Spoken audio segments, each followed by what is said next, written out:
안녕하세요. 예단 김현진 작가입니다. 오늘은 제가 작업실에서 카메라를 들었는데요. 와, 여름이 정말 뜨겁습니다.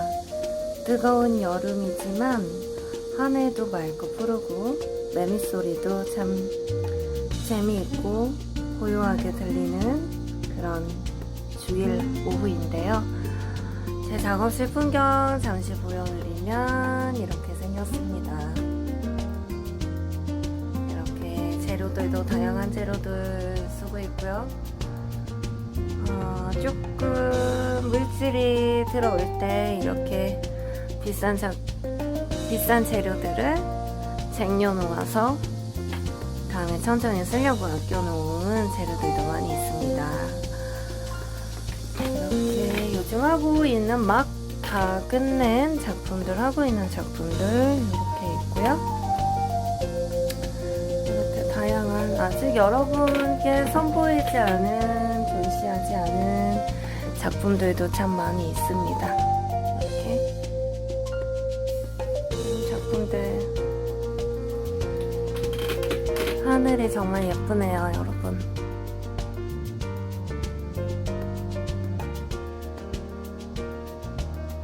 바다로 막 달려가고 싶지만 이렇게 작업실에 또 앉아서 여러분들과 대화를 나눕니다.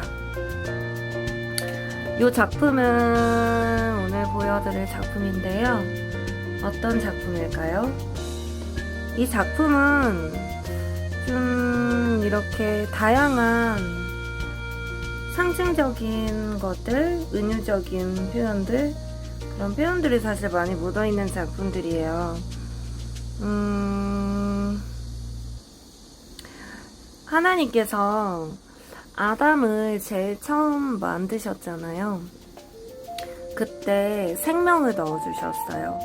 다른 모든 천지 만물의 모든 것들은 다 지으시고 생기를 넣지 않으셨는데, 사람은 모든 만물보다 가장 마지막에, 왜냐면 가장 아끼는 아들, 딸이기 때문에 가장 마지막에 만드시면서 모든 아름다운 것들을, 환경을 다 만드시고 마지막에 사람을 만드시고는 호흡을 넣어주셨어요. 생명을 넣었더라 이렇게 돼 있거든요.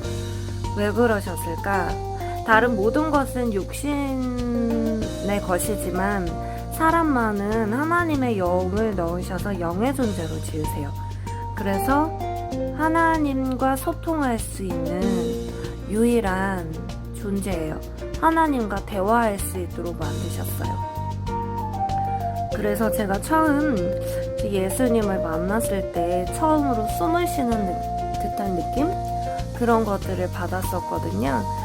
그 생명을 넣어주시는 그 장면을 그림으로 표현한 작품입니다. 예수님께서 우리에게 예수님은 나의 구주로 영접합니다. 내가 미처 알지 못했는데 감옥에 들어가는 사람만이 죄인인지 알았는데 제가 죄인이네요, 주님. 제가 남들은 알지 못하지만 제 마음속에 이런 죄를 지었어요. 왜냐면 성경 말씀에 하나님 보시기에는 아주 작은 죄라도 너무나 더러워서 우리가 천국에 갈 수가 없어요. 그래서 예수님께서 우리 죄를 위해서 대신해서 십자가에 못 박혀 돌아가시면서 내가 너의 많은 죄를 위해서 죽을게. 너는 나 대신 천국 가라. 이렇게 천국의 문을 열어놓으신 거거든요, 여러분. 그래서 우리 예수님께서 돌아가실 수밖에 없는 각자만의 죄가 있어요. 왜냐면 성경 말씀 보면 여자를 보고 음욕을 품는 자도 간음한 죄인과 동일하게 여기시고, 미워하는 것, 사람을 보고 미워하는 것도 살인자와 동일하게 여기시거든요. 왜냐면 하나님 보시기에는 다 죄인 거예요, 여러분. 근데 우리 인간은 쟤는 진짜 죄가 드러나고 더 추악하게 보고, 저런 살인죄를 지었으니 감옥에 넣어야지, 그렇게 인간은 인간을 판단하고 단죄하고 막 이렇게 하는데, 사실 하나님 보시기에는 똑같은 죄인이고, 그 천국문은 우리가 들어가기가 너무 까다로워요. 사실 우리의 힘과 노력으로 들어갈 수가 없어요. 불교에서는 막 천배를 해라, 만배를 해라, 또 뭐 연꽃을 달아라, 연등을 달아라, 막 이렇게 그런 물질이나 나의 어떤 행위적인 구원, 선하게 살아라, 뭐 착하게 살아라, 이런 걸로 천국에 들어갈 수가 없는 거예요. 그 문이 너무나 좁기 때문이에요. 좁은 길이거든요. 좁아요. 천국에 들어가는 것은 너무나 좁은 길인데 우리가 들어갈 수가 없는 거예요. 마치 낙타가 그 바늘기로 들어가기가 힘든 것처럼 우리가 들어가기가 많이 어려운 그런 곳이에요. 사실 우리는 갈 수가 없어요. 사실 우리 힘으로는, 우리의 능력으로는, 우리의 뭐 선함이라든지 우리가 뭐 천배를 하고 만배를 하고 불공을 드리고 이렇게 절을 하고 이렇게 해서 들어갈 수 있는 곳이 아니에요. 그렇게 들어갈 수 있다면 정말 모든 거 다 내려놓고 계속 절만 해서 이제 우리가 천국에 들어가는 것이 가장 유익한 길이겠죠. 공부도 하지 않고 뭐 돈도 벌지 않고 산에 들어가서 절만 하고 사는 것이 가장 유익할 텐데 그렇지가 않아요, 여러분. 어떤 선행으로 되는 것이 아니에요. 그러면 우리가 어떻게 천국에 들어갈 수 있을까요? 예수님께서 우리가 들어갈 수 없다는 걸 아시고 하나님께서 예수님, 단 하나밖에 없는 아들을 이 땅에 내려보내셨어요. 그 아들을 내려보내시면서 우리에게 천국을 선물로 주셨습니다. 그 아들이 대신 죄가 없으신 분인데 우리 죄 대신 돌아가심으로 우리를 천국에 들어가게 하셨는데요. 그 어떤 십자가와 구원의 문, 그리고 그렇게 우리는 태초에 하나님이 천지를 창조하시고 인간을 창조하셨을 때 이렇게 생명을 부어넣으셔서 친구처럼 같이 대화하고 같이 의논하기 원하셨어요. 그래서 우리에게 이 땅에 지은 모든 만물들을 우리에게 선물로 주면서 너가 다스려라, 이렇게 우리에게 막대한 책임과 의무를 주시기까지 하시거든요. 이렇게 생명을 불어넣고 하나님과 대화하고 소통하는 그런 존재인데 우리가 죄로 인해서 하나님 음성을 듣지 못하게 됐어요. 하나님과 대화를 할 수가 없게 됐어요. 하나님과 대화하는 사람이 있으면 그 사람 진짜 이상한 사람이다, 미친 거 아닌가, 귀신 들렸나, 이렇게까지 생각을 한단 말이에요. 근데 정상적인 것은 하나님과 대화하는 사람이 정상이에요, 여러분. 하나님은 이렇게 우리와 같은 호흡을 우리에게 넣어주시고 대화하기 원하시거든요. 근데 우리가 죄로 인해서 하나님을 만나지 못하고 하나님의 아무리 말씀하셔도 우리가 듣지 못하고, 그래서 예수님께서 우리 죄를 위해서 돌아가시기까지 하셔서 우리가 죄에서 속량받고 깨끗하여져서 주님과 소통할 수 있는 그런 존재로 다시 회복시켜 주시거든요. 그 내용이에요, 이 그림은. 뭐 남녀가 어떻게 뭐 뽀뽀하는 그런 내용이 아닙니다.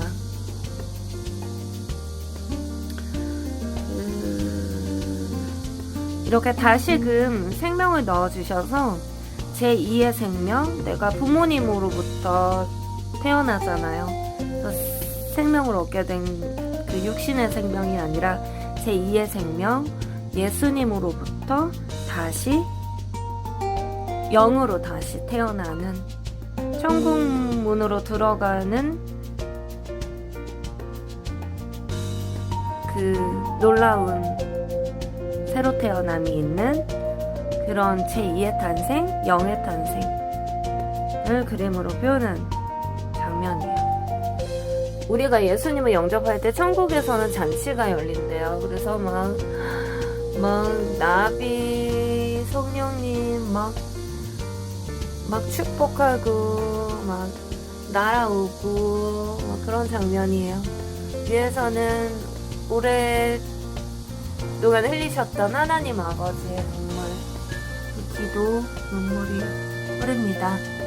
이 세 개의 보석은 세 개의 못을 상징해요. 세 개의 못에 예수님께서 돌아가신 그 십자가가 제 삶의 가장 큰 보석입니다. 라는 암호예요.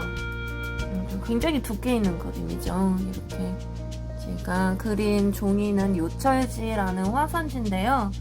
동서양의 혼합 재료로 저는 그림을 그려요. 그래서 이렇게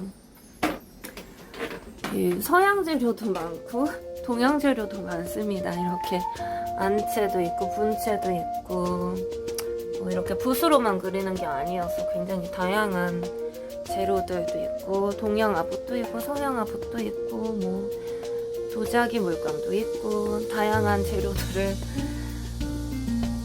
재료에 있어서는 자유로운 편이에요. 왜냐하면 내가 표현하고자 하는 것이 중요하고 그 표현을 어떻게 하느냐, 무슨 재료로 표현하느냐는 두 번째, 내가 무엇을 표현하기 원하느냐에 따라서 달라지는 거기 때문에 다양한 재료를 사용하고 있습니다.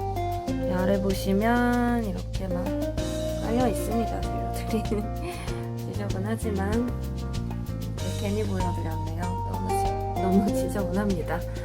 다시 본론으로 돌아와서 이렇게 빵이에요. 성경 말씀에 예수님이 나의 그 돌아가신 예수님, 그 예수님의 말씀이 나에게 양식이라고 되어 있어요. 그리고 예수님의 살과 피를 먹고 마시라고 되어 있는데 그 구절은 우리가 막 식인종이어서 예수님을 진짜 살과 피를 먹고 마시는 것이 아니라 우리가 이렇게 성만찬 때도 이렇게 포도주를 같이 나누거든요.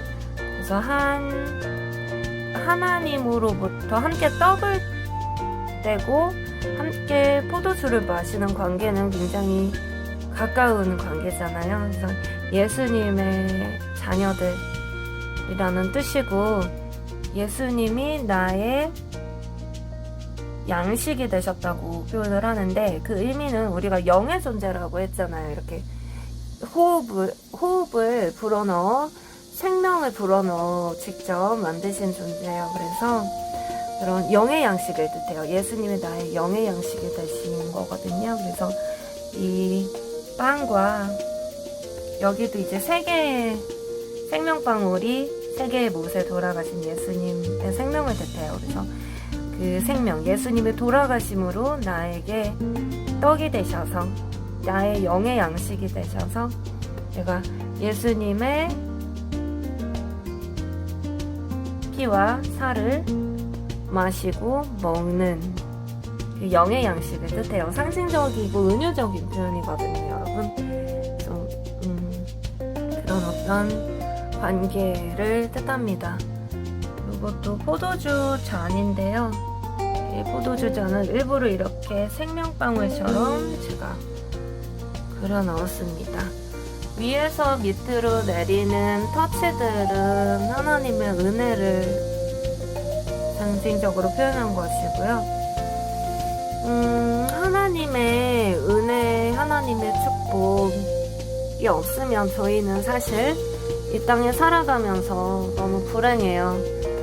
육으로만 채워진고 육으로만 완성이 되어진다면 사람이 굉장히 목마를 수밖에 없고 허기질 수밖에 없어요. 이 영의 양식을 먹고 마셔야지 배부르게 되는 그런 존재가 인간이거든요. 왜냐하면 생명으로 만들어졌기 때문에 그래요. 모든 다른 동물들은 하나님의 영으로 완성되어지지 않았어요. 사람만이 사실 능력으로 따지자면 사람보다 빠른 동물들이 너무나 많고 정말 우리 사람은 뭐 날아갈 수가 있나요? 뭐 빨리 뛰어갈 수가 있나요? 동물과 비교했을 때 능력으로 따지자면 사람은 그렇게 우수한 존재가 아니에요, 여러분. 근데 사람이 우수한 이유는 하나님께서 특별히 하나님의 생명을 넣어서 만드셨기 때문이거든요. 이 인간이 동물과 구별되는 것은 인간에게는 영이 있기 때문이에요. 그래서 그 영의 존재로서의 사람의 재탄생, 새로운 탄생을 그림에 옮긴 작품입니다. 하늘에서 막 잔치가 열린 거예요. 여러분도 예수님이 영접하면 이렇게 잔치가 열려요. 막 난리가 납니다. 그래서 이렇게 그 예수님의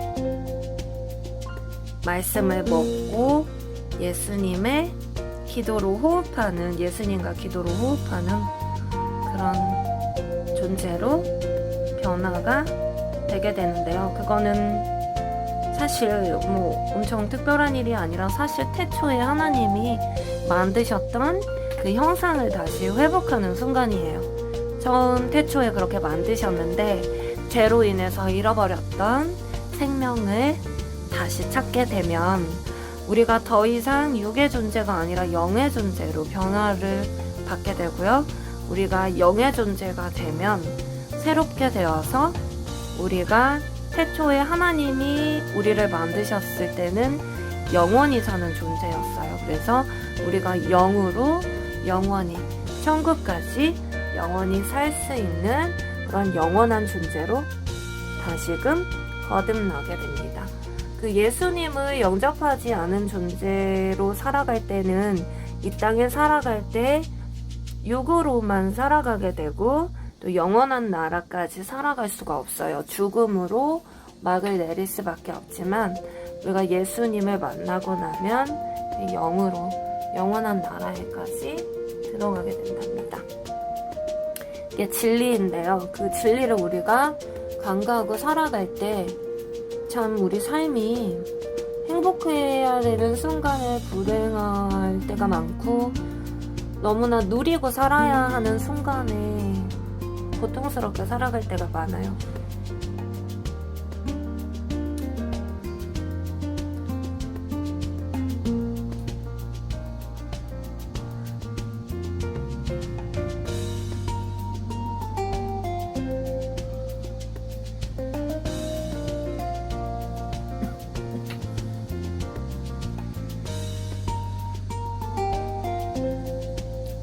성령님의 꼭 만나심으로